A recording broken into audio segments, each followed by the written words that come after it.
వ్యక్తి చనిపోయినంత మాత్రాన మార్గదర్శి case మూసివేస్తారనుకోవడం భ్రమేనని supreme court ఇచ్చిన ఆదేశాలు కూడా అందుకు అనుగుణంగానే ఉన్నాయని వైఎస్ఆర్సీపీ ప్రధాన కార్యదర్శి జూపూడి ప్రభాకర్ స్పష్టం చేశారు. ఈ కేసులో ఉండవల్లి అరుణ్ కుమార్ పిల్లు వేస్తే గత వైఎస్ఆర్సీపీ ప్రభుత్వం పూర్తిగా దానికి మద్దతుగా నిలిచిందని జూపూడి తెలిపారు. ఇప్పుడు ఈ కేసులో సుప్రీంకోర్టు ఇచ్చిన ఆదేశాలను కూడా తాము స్వాగతిస్తున్నట్లు ఆయన వెల్లడించారు. ఇప్పటికైనా ఈనాడు విషపురాతలు మానుకోవాలని జూపూడి ప్రభాకర్ హితో పలికారు.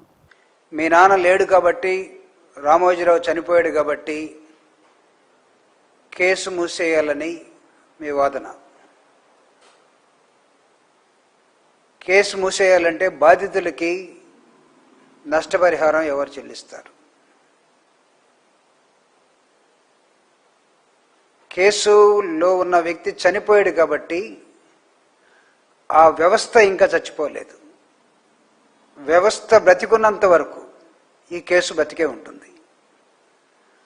అన్నీ మూసుకొని బాధితుల తరపున బాధితులకు ఏది చెల్లించాలో అది చెల్లించండి అని సుప్రీంకోర్టు ఒక అద్భుతమైన తీర్పు.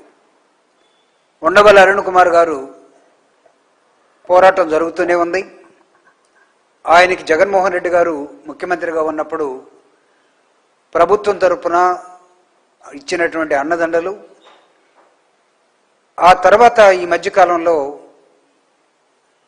హైకోర్టుని ఆంధ్రప్రదేశ్ కంబైన్డ్ స్టేట్లో మరిపించి మేము తిరిగి చెల్లించేస్తున్నాం కాబట్టి కేసు కొట్టేయాలి. ఇది ఎలా సాధ్యమవుతుంది? దీన్ని సుప్రీంకోర్టులో పిల్లేసినటువంటి ఉండవల్లి అరుణ్ కుమార్ గారు ఆయనకు వచ్చినటువంటి సమాధానం ఏంటంటే, మార్గదర్శి కేసు ఇక్కడితో ముగించాలంటే ఆస్తులు అటాచ్ చేసి బాధితులకు పంచుతాం, జాగ్రత్తగా ఉండండి. తెలంగాణ ప్రభుత్వాన్ని, ఆర్బీఐని, ఏపీ ప్రభుత్వాన్ని, మార్గదర్శిని, ఈనాడుని మొత్తాన్ని కూడా మీరందరూ కూడా నెక్స్ట్ హియరింగ్కి వచ్చి ఈ కేసులో నిలబడాలని సుప్రీంకోర్టు ఇచ్చిన ఆదేశం. కంపెనీస్ యాక్ట్ ప్రకారం కూడా రిజిస్టర్ కాలేదు మార్గదర్శి.